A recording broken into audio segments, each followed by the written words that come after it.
ఆంధ్రప్రదేశ్ రాష్ట్ర అటవీ అకాడమీ రాజమహేంద్రవరం ఫారెస్ట్ బీట్ ఆఫీసర్ ట్రైనీలకు study material forest management extraction. Andhra Pradesh రాష్ట్ర అటవీ శిక్షణా సంస్థ రాజమహేంద్రవరం 533106. ముందు మాట అవసరం లేదు, ఇంపార్టెంట్ పాయింట్స్ చూద్దాం. విషయ సూచిక పాఠ్యాంశము అధ్యాయం 1 అటవీ యాజమాన్యము 6 నుంచి 8 పేజీలు. అధ్యాయం 2 నిరంతర స్థిర దిగుబడి 8 నుంచి 11 పేజీలు.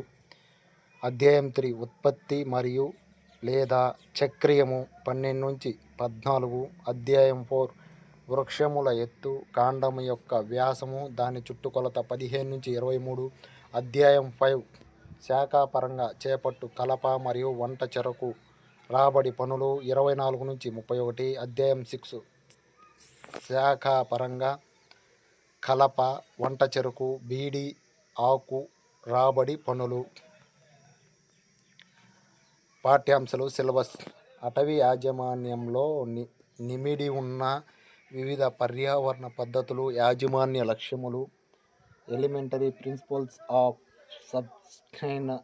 సబ్స్టైన్డ్ ఈల్డ్, నిరంతర స్థిర ఫలసాయము గూర్చి ప్రాథమిక సూత్రములు, objectives of forest management and various system of management, rotation, block కంపార్ట్మెంట్లు, ఫిల్లింగ్, సిరీసు మరియు కూపుల గూర్చి అవగాహన, general idea of rotation, block compartment, felling, series and coupes, చెట్టు యొక్క ఎత్తు అబ్నిస్ లెవెల్తో మరియు చెట్టు చుట్టుకొలత వ్యాసములను టేపు మరియు కాలిపర్స్తో కొలుచు విధానము, measurement of height with Abney level fixing at 45 degrees girth and diameter, measurement with tape and calipers, వంట చెరుకు పని విధానము, సిడబ్ల్యూఆర్, సిడబ్ల్యూఎస్, బాంబు ఫిల్లింగు, కూపుల గురించి తెలుసుకొనుట, working and control of fuel, CWR, CWC, selection of bamboo felling, coupes, శాఖాపరముగా కలప, వంట చెరకు, బీడి ఆకు రాబడి పన్నుల గురించి, departmental extraction of timber, fuel and bidi leaf. ప్రణాళిక. పాఠ్యాంశ ప్రణాళిక. Lesson plan. క్రమసంఖ్య. నిరంతర స్థిర ఫలసాయ సాధనకై ప్రాథమిక సూత్రములు, అటవీ నిర్వచనము మరియు అటవీ విధానాలు, అడవుల వలన పలు ప్రయోజనాలు, నిరంతర స్థిర ఫలసాయము అనగా నిరంతర స్థిర ఫలసాయము లక్ష్యముగా సూత్రములు, అటవీ యాజమాన్యములో నిమిడి ఉన్న వివిధ యాజమాన్యము పద్ధతులు మరియు యాజమాన్య లక్ష్యములు, అటవీ యాజమాన్యంలో నిమిడి ఉన్న యాజమాన్య పద్ధతులు మరియు యాజమాన్య లక్ష్యములు, రొటేషను, బ్లాకు కంపార్ట్మెంట్లు, ఫిల్లింగు, సిరీసు మరియు కూపుల గురించి అవగాహన.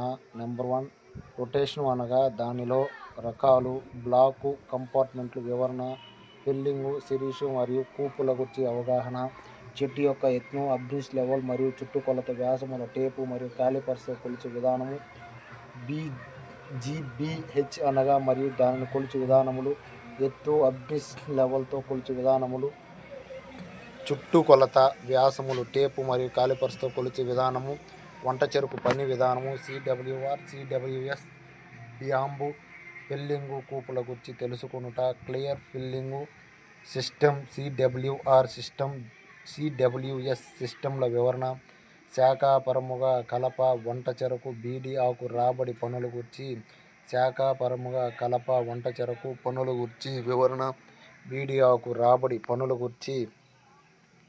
అధ్యాయం 1 ఉపోద్ఘాతము.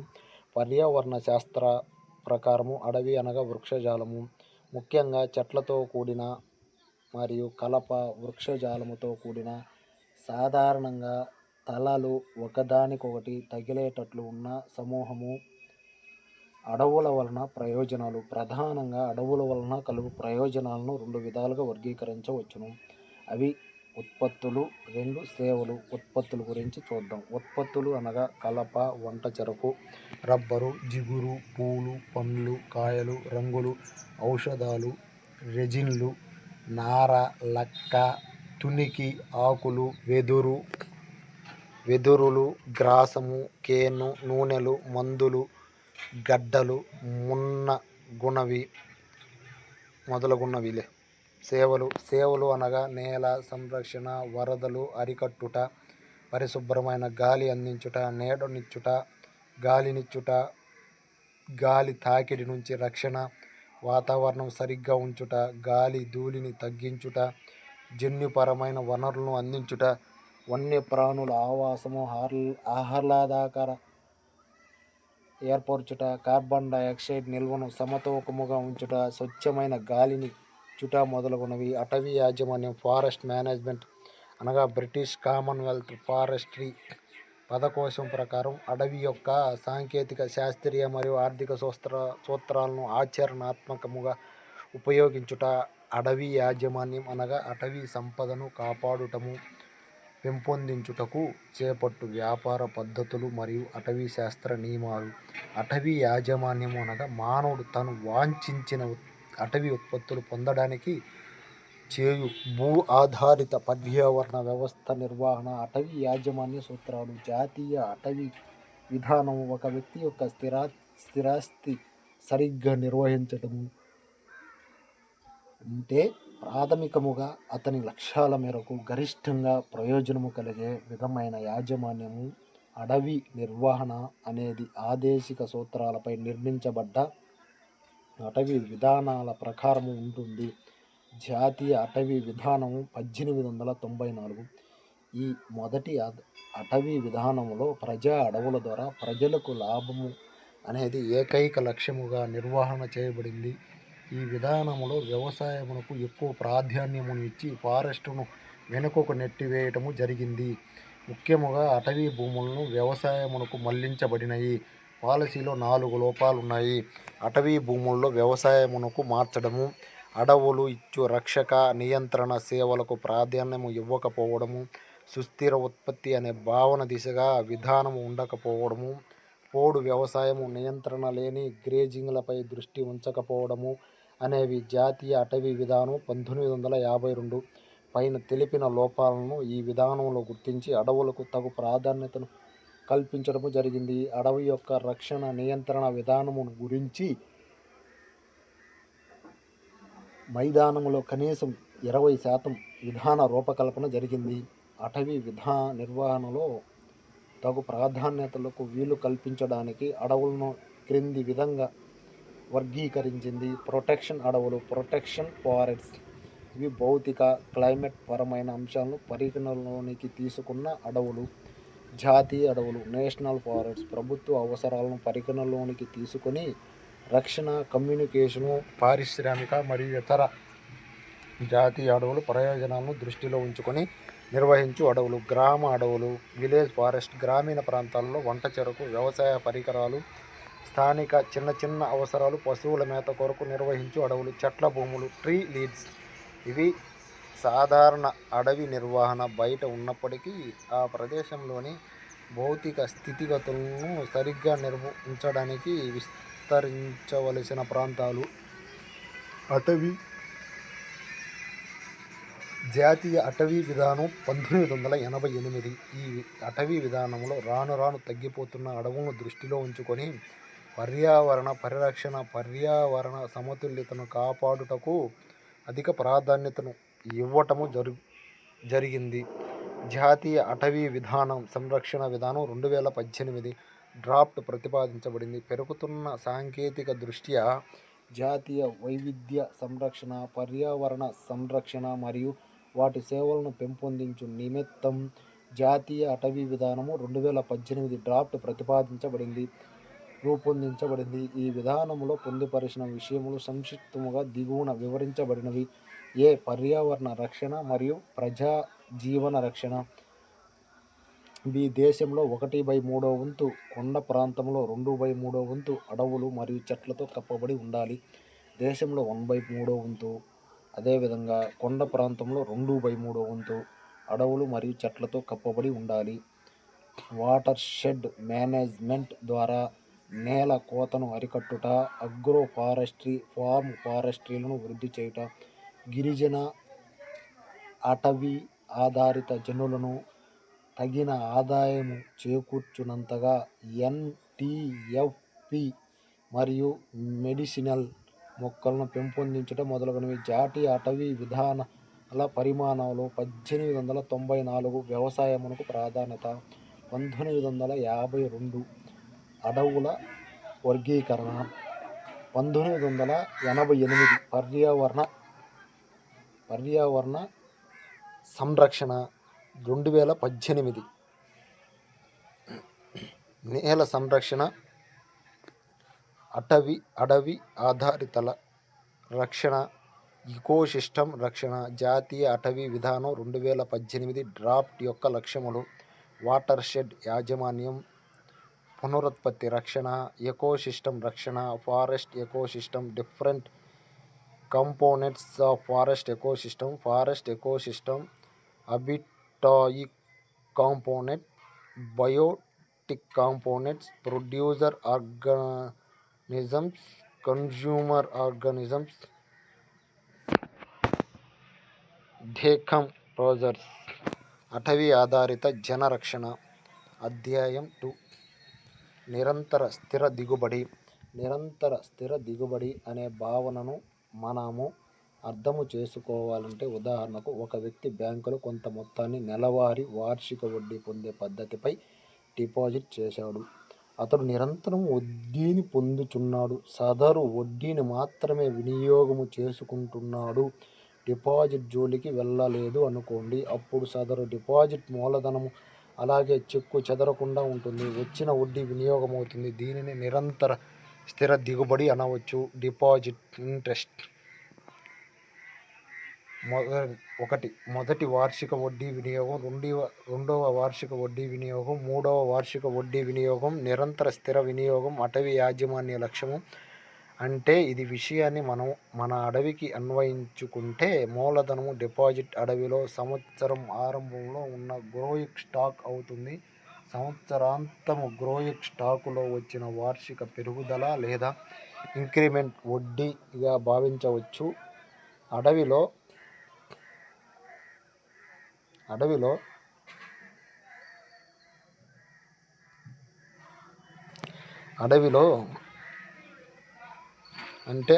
మూలధనము ఉన్న గ్రోయింగ్ స్టాకు పరిమాణము చెక్కు చెదరకుండా, నేల సారం తరిగిపోకుండా వార్షిక దిగుబడి నిరంతరం పొందడాన్ని నిరంతర దిగుబడి లేదా సుస్థిర దిగుబడి అంటారు. రాబో తరాల వారి అవసరాలను ఉంచుకొని పై వదనమును తప్పక పాటించవలసి ఉంటుంది. నిరంతర స్థిర దిగుబడి యొక్క మూల సూత్రాలు.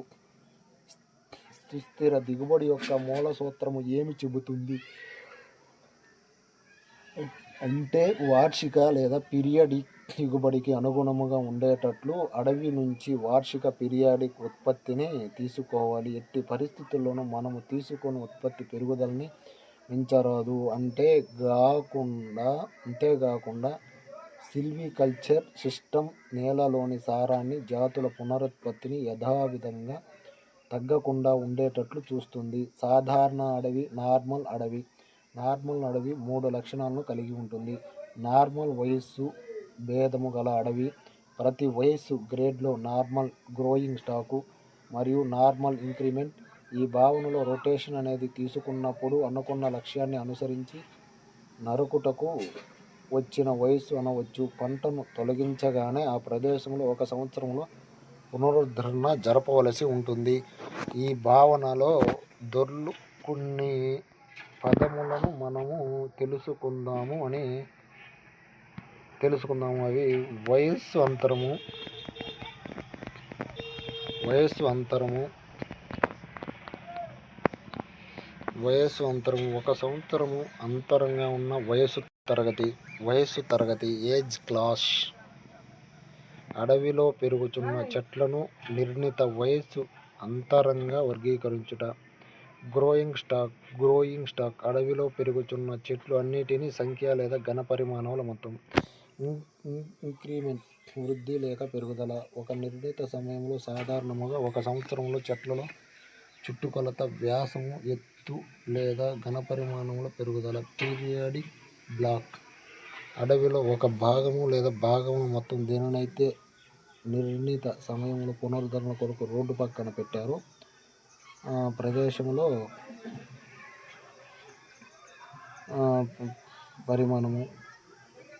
ప్రదేశము ప్రస్తుత వార్షిక ఇంక్రిమెంట్. 1 సంవత్సర కాలంలో పంటలో పెరిగిన ఘనపరిమాణము. సగటు వార్షిక ఇంక్రిమెంట్. అన్ని ప్రస్తుత వార్షిక ఇంక్రిమెంట్లు సరాసరి. అటవీ యాజమాన్యం యొక్క ఉద్దేశం. Objectives of forest management. మంచి యాజమాన్యం యొక్క ప్రాథమిక లక్ష్యం ఎల్లప్పుడూ ప్రజలకు అత్యధిక లాభదాయకం ఉన్నట్లు చేయుట. నోబెల్ 1953 ఇచ్చిన నిర్వచనం ప్రకారం అడవులతో కేటాయించబడిన నేల నుంచి ఎటువంటి పరిస్థితుల్లోనైనా అత్యంత ప్రయోజనకరంగా ఉపయోగకరమైన అవకాశం ఏర్పరచుకోవడము అటవీ యాజమాన్య లక్ష్యము. ఒక ప్రత్యేక ఉత్పత్తిని పొందే లక్ష్యముగానే కాక ప్రాథమిక ఉద్దేశాన్ని వ్యక్తపరుస్తుంది. రాష్ట్ర యాజమాన్యంలో ఉన్న అడవిలో నిర్వహణ పథకము. వర్కింగ్ ప్లాన్లు ఏ ప్రాంతమునందైనా ఏ అటవీ రకములోనైనా వర్తించు విధముగా మొత్తం ప్లాన్ ఏరియా నిర్వహణ కొరకు విస్తృతమైన పద్ధతులతో కలిగి ఉంటాయి. నేల యొక్క సామర్థ్యమును వీలైనంత ఎక్కువగా ఉపయోగించుకొని నేల స్థితిని మెరుగుపరుస్తూ సాధ్యమైన మేరకు ఎక్కువ ఉత్పత్తిని సాధించినట్లు చేయుట. నేలకోత, వరదలు, తుఫాన్ల వలన నేల దెబ్బతినకుండా అడవి యొక్క రక్షక ప్రభావాన్ని పెంపొందించుట. సాధారణ అడవి నార్మల్ ఫారెస్ట్ స్థితిలోకి అడవి వచ్చే విధంగా సిల్వికల్చర్ ఆపరేషన్లు మరియు సరుకుల నియంత్రణ చేపట్టాలి. కలప, వంట చెరకు, పశువులను మేపుట వంటి హక్కులను సంతృప్తికరంగా అనుభవించినట్లు మరియు సాధారణ ప్రజల అవసరములు తీరినట్లు పనులు చేపట్టుట. పైన పేర్కొన్న విధంగా సిల్వికల్చర్ సంరక్షణ మరియు సామాజిక అంశాలను పరిగణనలోకి తీసుకుని మార్కెట్ డిమాండ్కు, ప్రజా అవసరాలకు,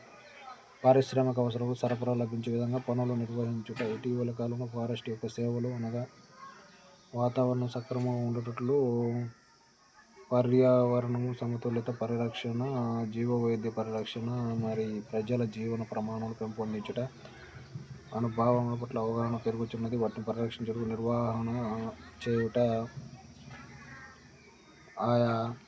ఆయా ప్రాంతాల ప్రత్యేక అవసరాలను దృష్టిలో ఉంచుకొని ఉదాహరణకు దుర్భిక్ష ప్రాంతాల్లో నీటి నిల్వ, తమ సంరక్షణ చర్యలు, సిటీ అర్బన్ ప్రాంతాల్లో లంగ్ స్పేసెస్, ఆహ్లాదకర పార్కులు, సౌందర్య వృక్షజాల ప్రాంతములను పెంపొందించుట, పారిశ్రామిక ప్రాంతాల్లో పారిశ్రామిక కలప అవసరములను తీర్చుట వంటి ప్రత్యేక లక్ష్యములతో అటవీ యాజమాన్య పథకమును రక్షించుకొని అమలు చేయాలి. Okay, 2 units completed. Remaining next class చూద్దాం. Thank you. Please subscribe my channel.